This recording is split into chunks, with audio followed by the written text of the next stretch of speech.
Bonsoir à toutes et à tous, bienvenue à votre rendez-vous hebdomadaire sur CLM TV Angle Mort. On va essayer, comme d'habitude, de décortiquer et d'analyser un petit peu l'actualité de la semaine. Cette semaine, la politique, il n'y avait pas beaucoup, mais c'était beaucoup plus une semaine économique. Avec mon invité toujours, Yassine Merzougui, bienvenue. Bonsoir. Yassine, on commence d'abord par cette information, disons, exclusive. L'Algérie qui officialise son entrée aux banques des BRICS. Donc on a appris cet après-midi que l'Algérie a remis officiellement sa lettre d'intention. La lettre a été remise par notre ambassadeur au Brésil, aux représentants des BRICS. Au Brésil, bon, c'est le Brésil qui préside les BRICS. Est-ce qu'on a plus d'informations sur ça? Oui, il y a eu des discussions auparavant entre l'Algérie, enfin le ministère des Finances algérien et le conseil d'administration de la Banque des BRICS. Et ils se sont entendus sur les modalités d'adhésion de l'Algérie officiellement à cette Banque des BRICS. Hier, notre ambassadeur, comme on le voit ici, a remis la lettre d'intention de l'État algérien d'adhérer à cette banque des BRICS. Voilà, la lettre a été remise aux représentants de la banque des BRICS au niveau du Brésil. Voilà, maintenant le Et c'est donc processus. c'est l'engagement du président Tebboune, il y a un peu plus d'une année, d'intégrer à hauteur d'1 milliard de dollars les banques des BRICS qui se concrétisent, c'est ça? Voilà, c'est une banque qui devient assez sérieuse. Elle a commencé avec un capital de 500 milliards de dollars. Maintenant, elle approche les 1000 milliards. Donc, c'est une banque qui arrange les pays du Sud dans la mesure où elle finance beaucoup de projets d'infrastructures, surtout ça. Et c'est une banque qui ne s'initie pas dans les affaires internes des pays auxquels elle prête. Yacine, on doit rappeler que la banque des BRICS et les BRICS, c'est pas la même chose. Parce que notre tentative d'intégrer les BRICS, bon an, mal an, on n'a pas intégré les BRICS, mais la banque, c'est autre chose, c'est une autre institution qui Oui, dépend officiellement des BRICS, mais c'est totalement autre chose, c'est ça. oui, c'est totalement autre chose. L'Algérie est actionnaire dans plusieurs banques internationales, comme c'est le cas de la Banque des BRICS. L'Algérie est aussi associée à la Banque islamique de développement à Oui. hauteur de 1,4 milliard de dollars. Elle est actionnaire dans la Banque africaine de développement. On a une banque en commune avec la Libye en France. Et bien sûr, nous avons des investissements au sein du FMI qui représentent quand même une bagatelle de maintenant la voisine les 1000 milliards de dinars. Yacine, parlons un petit peu concrètement d'une banque. Nous connaissons aussi quoi une banque, même si une banque internationale. Que gagne l'Algérie en intégrant la banque des BRICS? On va gagner des dividendes au lieu de laisser. euh, C'est Est-ce que c'est des choix. c'est un épargne? Elle est rentable, oui. Quand on a un excédent d'argent, on a plusieurs instruments pour Il faire faut rectifier. fructifier cet argent. On peut le placer dans des bons de trésor d'un État donné. On peut acheter de l'or, le mettre dans une banque locale, c'est-à-dire algérienne à 100%, une banque commune avec un autre État ou bien un ensemble d'États. Et il faut diversifier. On a essayé une fois d'intégrer les bons de trésor américains dans les années 2010, on avait trop d'excédents. On a essayé cette formule, mais maintenant elle devient risquée. On voit que certains pays n'arrivent plus à soutenir le refinancement en bons de trésor, ça devient risqué. Donc le mieux, c'est d'aller vers des investissements sûrs tels que le FMI, bien la Banque des BRICS, la Banque islamique quand même, qui a On va essayer de parler de la Banque islamique de développement après. Parce que les assemblées générales annuelles sont tenues la semaine dernière à Alger. On va essayer un petit peu d'en parler. Et c'est toujours à propos des banques des BRICS. Est-ce que la Banque des BRICS peut financer des projets de développement chez nous? Oui, bien sûr, si on fait la demande, c'est une banque qui a ses conditions. Il suffit de rassembler les conditions optimales pour un crédit, et puis c'est facile. Et puis c'est sa vocation. C'est pas une banque commerciale, c'est une banque d'investissement. D'investissement. Voilà, c'est un peu ça. Donc, on va placer quelque chose comme 1,5 milliard de dollars, et ça va générer des bénéfices à long terme et à très long terme. Ah, d'accord. Une dernière question par rapport à cette banque des BRICS. L'Algérie n'a pas intégré les BRICS en tant qu'entité économique, mais elle a intégré la banque. Est-ce qu'il n'y aurait pas de chevauchement dans ces deux entités, notamment si l'Algérie viendrait à demander un financement, un prêt pour le développement? Non, c'est une banque qui est ouverte même aux États qui ne sont pas membres des BRICS. Et puis, il faut préciser aussi que le système économique BRICS n'existe pas encore. Les gens sont en train d'essayer de développer des partenariats bilatéraux, multilatéraux, mais en tant que système, il n'existe pas encore. Parce que c'est des systèmes différents. Quand on prend un pays comme la Chine, il a un système économique qui est très différent de celui de la Russie, de l'Inde, de l'Afrique du Sud. Donc, ils sont en train de chercher, mais le plus important pour eux, c'est de développer des partenariats bilatéraux entre membres des BRICS. Mais ils le font aussi avec des pays non adhérents aux BRICS. Donc c'est une banque qui a toutes ses prérogatives de banque, mais indépendante des BRICS, donc elle peut agir en toute autonomie. Elle a son conseil d'administration, et c'est son conseil d'administration qui va décider d'octroyer un crédit ou bien un bail au profit d'un État qui demande. Voilà. Donc le plus important, donc la décision d'intégrer la banque des BRICS se confirme officiellement à partir d'aujourd'hui. Donc, au cours de la semaine, on peut avoir plus de détails sur cette histoire d'intégration de la banque des BRICS à hauteur, tu as dit, Yassine, 1,5 milliard de dollars. C'est ce que a déclaré le président de la République. Bon, mais ça peut... C'est un modèle d'actionnariat qui est ouvert. C'est-à-dire, à tout moment, l'Algérie peut augmenter. Comme elle peut se retirer son argent. Voilà. C'est comme le FMI, chaque fois qu'il y a réaffectation du capital, l'Algérie peut acheter encore des DTS, les revendre. Bon, ça c'est un équilibre financier interne à l'Algérie. C'est un peu ça. Yassine, restons toujours dans le monde des finances. On va essayer d'évoquer cette fois-ci la situation des DTS. D'abord, c'est quoi les DTS, Yassine? Parce que c'est tout le monde qui parle de DTS, mais personne ne donne. Oui, plus précisément, c'est quoi les DTS? J'ai rédigé tout un dossier qui va paraître demain sur le journal sur la situation des DTS ici en Algérie. DTS, c'est droits de tirage spéciaux. Voilà. C'est la monnaie du FMI. Elle est composée de 5 monnaies.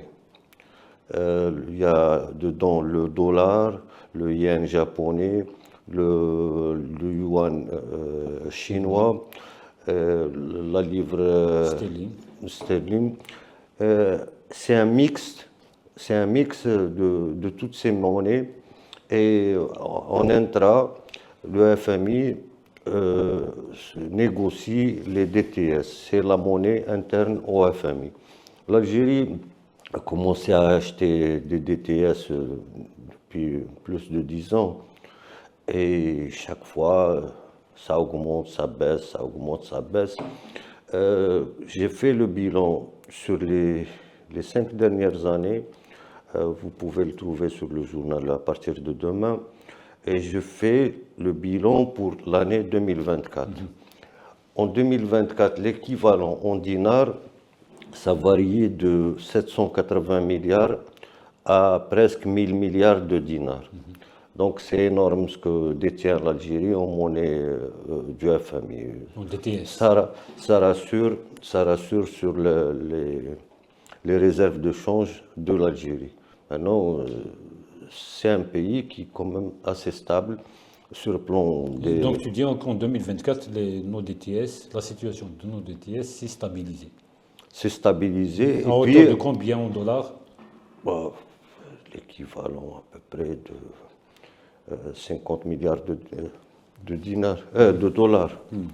Donc c'est quand même... Parce qu'il y a ce qu'on détient en argent, il y a ce qu'on détient en or, il y a ce qu'on détient en actions dans diverses entreprises à l'étranger. Donc tout ça, ça fait les réserves de change du pays. Donc les réserves de change, c'est plus de 70 milliards de dollars. Mais en monnaie DTS, c'est un peu les 1000 milliards de dinars. À quoi servent les DTS ici? Mis à part dire qu'il y a une économie, quand même, il y a des réserves de choses assez costauds, mais elles servent quoi les DTS? Le FMI, c'est aussi une banque. Une banque qui prête aux États, aux institutions et génère des profits. Et donc, les dividendes, c'est en fonction de la taille des DTS. Donc, on a quelque chose de très important qui peut rapporter beaucoup d'argent pour le pays à travers les dividendes générés par le FMI. Donc, c'est système classique de prêt, d'accord. Et sinon, laissons un petit peu du monde des finances. On va essayer d'évoquer un sujet très, très local. Et si on évoque, cette semaine, on a eu quelques informations supplémentaires sur l'opération d'importation des moutons. Ce n'est pas l'opération d'importation des moutons, je ne pose pas la question sur ça. On a vu, on a compris. Est-ce qu'on a un chiffre exact? Combien de têtes on a déjà importées jusqu'à là? Oui, l'opération est en continu. Nous avoisonnons maintenant les 700 000 moutons importés. C'est à peu près je n'ai pas de chiffre exact. C'est 80% à peu près. Oui. Enfin, c'est 70%. Voilà, c'est un peu 70%. ça. 70%. Et puis, il y a une option qui n'a pas encore été annoncée, c'est que les services du ministère de l'Agriculture prévoient une autre option sur 300 000 moutons supplémentaires. Donc il y aura 300 000 têtes supplémentaires. Est-ce que c'est pour l'opération de la fête de l'Aïd? Pas spécialement, pas spécialement.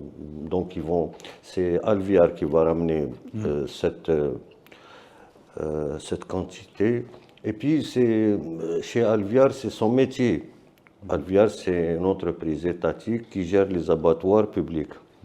Donc c'est son métier d'importer du bétail et le traiter dans ces abattoirs. Donc ça peut être une opération de soutien au programme de l'Aïd et ça peut être une opération commerciale classique, c'est-à-dire ils vont les traiter dans les abattoirs. Pour le revente après l'Aïd. Voilà, même avant l'Aïd. Mais c'est un peu une option de secours. En cas, un État ne doit pas avoir des choix limités. Il faut qu'il y ait toujours la possibilité de recourir au plan A, plan B, plan C. Donc c'est une bonne chose que Alviar ait décidé cette opération. Ça va rassurer un peu les marchés et mettre un terme à la spéculation. J'allais poser une question par rapport à la spéculation ici. Indépendamment de l'aspect, disons, l'aspect matériel de la spéculation. Donc s'il y a forte demande, il n'y a pas beaucoup d'offres, donc les gens spéculent, ça c'est le marché qui l'impose. Je voudrais évoquer un autre sujet, c'est la communication officielle autour de cette opération d'importation. Au début, on a vu des officiels communiquer sur cette question, mais depuis, aucune information. Donc c'est pour ça qu'on a posé la question, on est à combien de chiffres, à combien de têtes importées déjà? Tu as dit on est à 700 000, donc ce qui représente 70%. Cette opération d'importation de 300 000 autres têtes, ça on n'a pas su, on vient de Non, l'avoir. c'est Mais pourquoi c'est le ministère de l'Agriculture qui devait communiquer sur ça? non, c'est Alviar, c'est une entreprise étatique, bien sûr, mais c'est son métier d'importer le bétail, soit les moutons, les vaches, divers produits. Alviar, c'est l'exécution des décisions qui ont été prises pour importer ou non importer, ça, on le sait. Est-ce que, Yassine, les institutions ont assez communiqué sur cette opération? Oui, mais ce n'est pas le métier des institutions. Normalement, c'est le Alviar ou bien le groupe agrologue qui communique chaque fois avec un communiqué. Bien, ça peut être même le ministère de Je l'Agriculture. pense que c'est le ministère de l'Agriculture. Je pose la question pour une raison très simple. Pardon. Au bout d'un moment, les spéculateurs ont profité d'un vide communicationnel pour reprendre d'abord, lancer des fake news, pour que la spéculation reprenne. Donc au bout d'un moment, même sur les réseaux sociaux, on a entendu, on a vu beaucoup d'informations concernant les moutons importés. Non, ils ont profité d'une opération d'un vide technique. Maintenant, tous les produits qui arrivent sont destinés pour les wilayas à l'intérieur du pays. Il y a 3 jours, les moutons sont arrivés même à Ingezem. Mais personne n'a communiqué sur ça. Bon, je suis en train de te donner des informations. Oui, justement, normalement, tu peux les commenter plus tard. Mais maintenant, oui. Donc, à l'extrême sud, c'est pas Pofehom, les wilayas de l'intérieur.